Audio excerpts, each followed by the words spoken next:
Episode 7 of house renovation updates.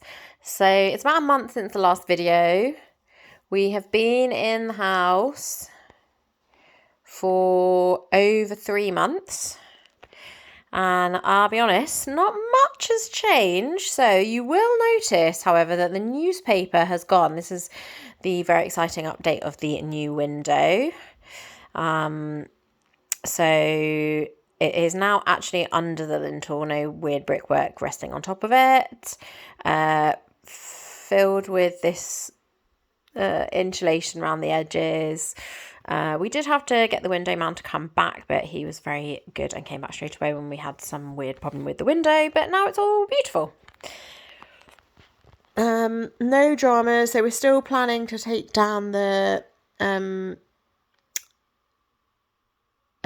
chimney breast here, but we're thinking actually we're going to have to wait to take it down until we've got the scaffolding up to do the loft extension, which means sadly more delays to ever being able to decorate this bedroom.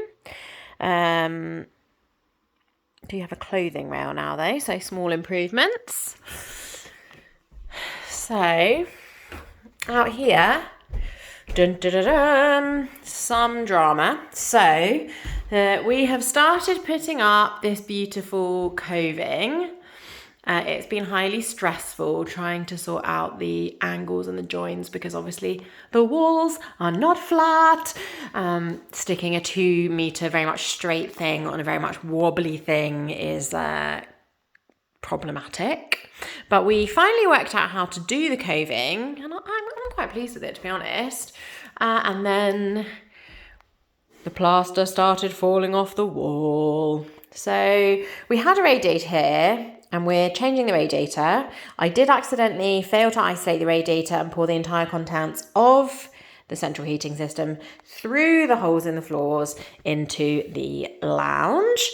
It wasn't plastered behind with the new plaster, but when I took off the brackets, the plaster started falling off, and you can hear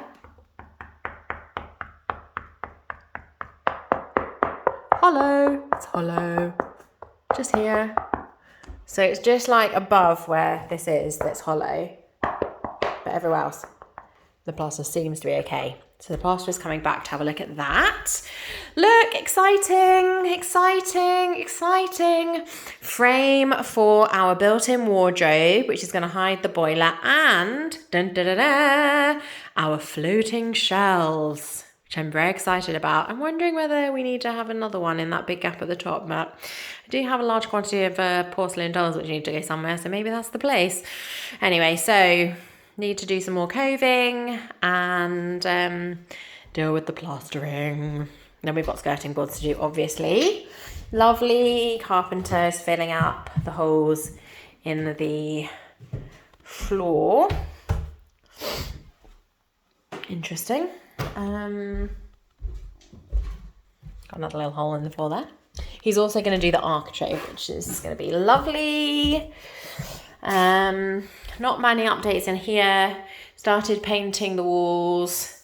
Rob has put in some Ethernet cables all the way through and is wiring it into the walls, which is great. We're changing the radiator from there to under the window. Here it is, tiny little low down radiator, but unfortunately we didn't plan that in advance, which means that there's a massive hole in where the new plastering is. So unlike the other plastering issue, which I would say is not our fault, this is our slight mark up there. Exciting. So we've got to have fire doors put in because we're going to have a loft extension. We have to have fire doors on all of the doors. No news in the bathroom. I won't show you it because it's very messy. Downstairs, there's not much news. There's our other radiator waiting to go into what was the black bedroom. Here is our large pile of skirting boards ready to go up.